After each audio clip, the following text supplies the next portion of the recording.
Hi everybody, welcome to part 2 of the 2024 Thanksgiving Day train run. It's actually the day after, but it took a long time to get the video out yesterday. We're going to do some unboxing. Alright, in this first box, I've got a 3-bay Atlas hopper car. We'll have to add that to the train. I got another Weaver 50-foot Western Maryland boxcar. I'll probably have to put the couplers on that, so we aren't going to run that today. And then there's an old bed belt. Oh, thanks to goodness they're in the boxes. And a Lehigh Valley covered hopper. Okay, in this second box, we've got us another grain car. I'm not sure if this is PS2 or 4452. This is a 4427. We're going to get that on the train if the couplers are on it. Moving on. Okay, I promised you locomotives. These are our first two. These are Weavers. E8s. Got me a pair of powered E8s. We're going to get these on the track. These are Santa Fe. I'll repaint them later. Okay, next. Okay, next we've got Atlas GP9. These are C&O. This one's unpowered. I bought them as a pair. I usually don't buy the unpowered ones.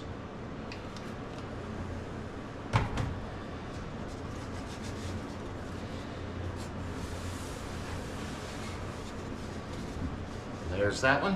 We'll see these on the lines. This one's got couplers. The E8s, I just looked at them when I pulled them out of the box. They don't have couplers, so we aren't going to see those run today. We will see this one.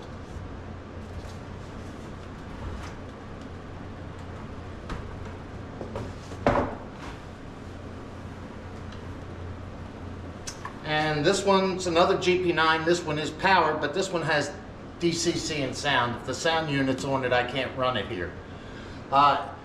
People talk about running sound and straight DC on one layout. Now what I found is if you try to run a sound-equipped locomotive, you're going to be up to about halfway on your transformer or your power supply before that even turns on the receiver in the locomotive. If I were to run one train on one rail and then the other one off the same power supply, I'd be going 90 miles an hour on the straight DC one and about 10 on the receiver equivalents.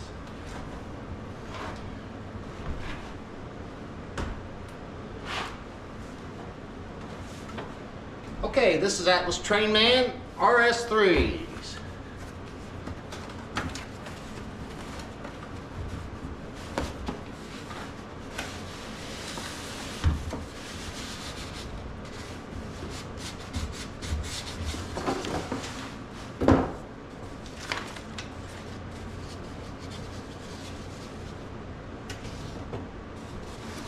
Now this one's a Great Northern. I hate to repaint that, but the Western Maryland had a Fleet RS3, so I'm going to repaint this. That's a really nice color scheme. But we're going to see this one. Couplers are on that one, so we'll be running that one. And the last one is another RS3. So we're going to see both of these on the rails here short.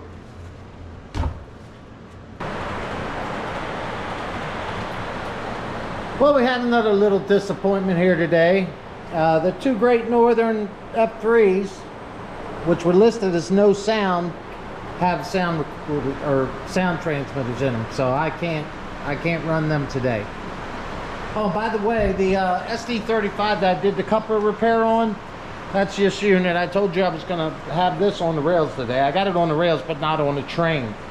I've got some pickup problem. This thing cuts out over any switches.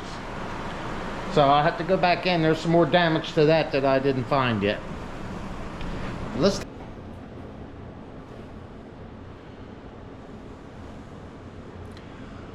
Okay, I don't know if this is going to show up or not, but this is 1980. That young hippie kid there is me on my first model railroad layout. I didn't have the money for O scale at the time, so this was all in HO scale, and you can see I was working with plaster.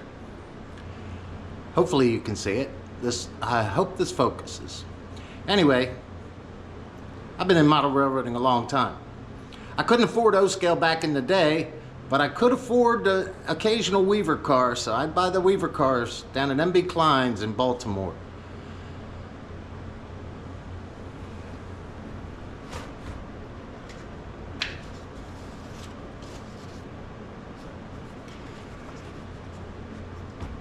Now this here is a newspaper article. I doubt if you can read it, so I'll read it here for you. A little connection I have with the Western Maryland.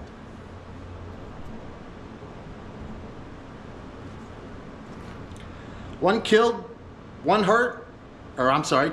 one hurt in railroad mishaps. 2 men were killed this afternoon in railroad accidents and a third man, whose right foot had been severed by a switching engine, was saved from bleeding to death by the prompt application of a tourniquet. Okay, and I'll skip forward. William Kane of Fairlawn Avenue, a man whose life was saved by the tourniquet. Kane was hit by a train on the Western Maryland Railway between Menlo Drive and Mount Hope. He's in West Baltimore General Hospital. William Kane was my great uncle. He's my grandmother's brother. I was the baby of the family, so I don't remember him, but he lived with my grandparents for a long time, Uncle Willie. And he had his peg legs stacked all over the house. Okay, back onto the railroad. Okay, here we're going to look at the 3 out of the 8 engines I got that I could get on the rails today. 2 of these are unpowered. There's the C&O GP9, the Great Northern RS3, and the last powered RS3. And they're running pretty good.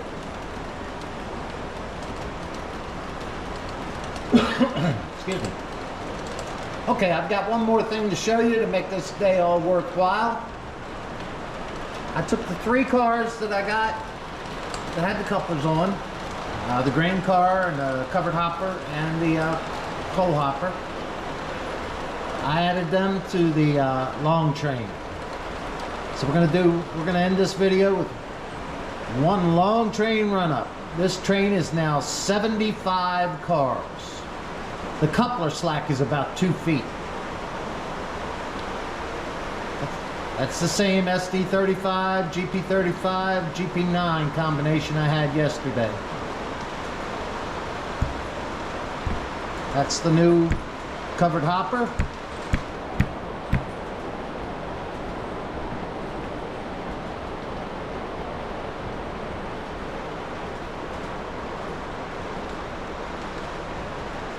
This is coming out of the Hagerstown yard, passing siding, whatever. That is one heck of a tangle of switches there. I've got 4 switches right in there all together.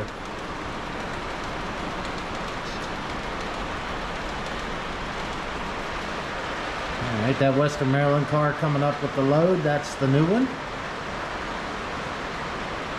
So now we have 50 hoppers on this train. Now most of these aren't even weighted. I haven't gone in and checked coupler heights on many of these cars at all. So I put the unweighted cars more towards the back of the train so they wouldn't have to pull much. I've got a lot of coupler height issues.